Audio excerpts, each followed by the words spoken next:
This is the Morning Swim Show Streamlined for Monday, June 7th, 2010. I'm Jeff Cummings. The first of 3 meets in the 2010 Mare Nostrum series is over, and we saw some great racing from the world's best swimmers in Monaco over the weekend. Paul Biedermann had the swim of the meet, posting the second fastest 200 free of the year with a 1:46.82, almost a second faster than he swam in February. The top 200 freestyler in the world, France's Yannick Agnel, was not at the meet, but will face Biedermann at the European Championships in August. Also swimming well in Monaco was Brent Hayden, who held off a strong final filled with Russians to win the 100 free in 49.18. Fred Bousquet came out on top in the 50 free final with a 21.84, just a tenth slower than his 21.7 that he swam at the French Nationals.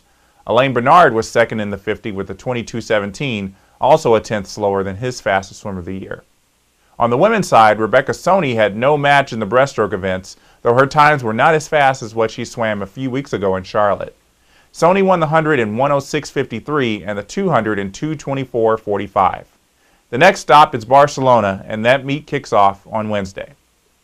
Chloe Sutton and Fran Crippen led strong fields to win the 10K national titles Friday afternoon in Long Beach, California.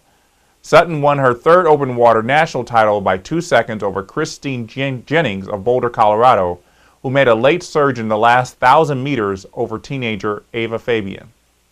Sutton and Jennings will represent the U.S. at next month's World Championships in Canada, and with their third and fourth place finishes, Fabian and Emily Biedermann will join Sutton and Jennings at the Pan Pacific Open Water Race in August.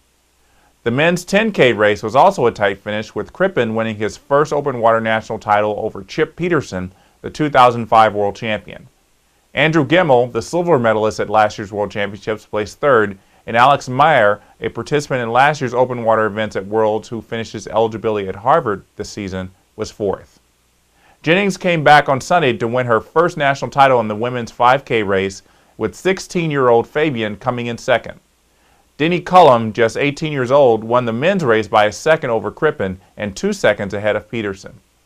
The 5K events were not selection races for international competition in 2010, but it will be contested at next year's FINA World Championships. A little bit of deja vu was prevalent on the final day of the FINA Diving World Cup in Changzhou, China, as Matthew Mitcham spoiled the host country's plans for a gold medal sweep with a win in the final event, the men's individual 10-meter platform. Just as he did in Beijing, Mitcham used a great final dive to catapult himself ahead of Hu Liang and Q Bo, winning by 17 points. David Budaya of the United States was hampered by a wrist injury and finished in 13th place. Nick McCrory made the 10-meter final, finishing in 8th place. Not counting the exhibition team event that was won by Americans David Budaya and Haley Ishimatsu, the Chinese were able to win 7 of the 8 events, their best showing at a diving meet in 2010. The Chinese had not been up to form in various competitions around the world, with divers from around the world able to win events that had formerly been dominated by the Chinese. The United States only managed 1 medal in the competition, a silver won by Troy Dumais and Christian Ibsen in the men's 3-meter synchro. That's it for the news today. We'll be back tomorrow with more news from aquatic sports. Thanks for watching.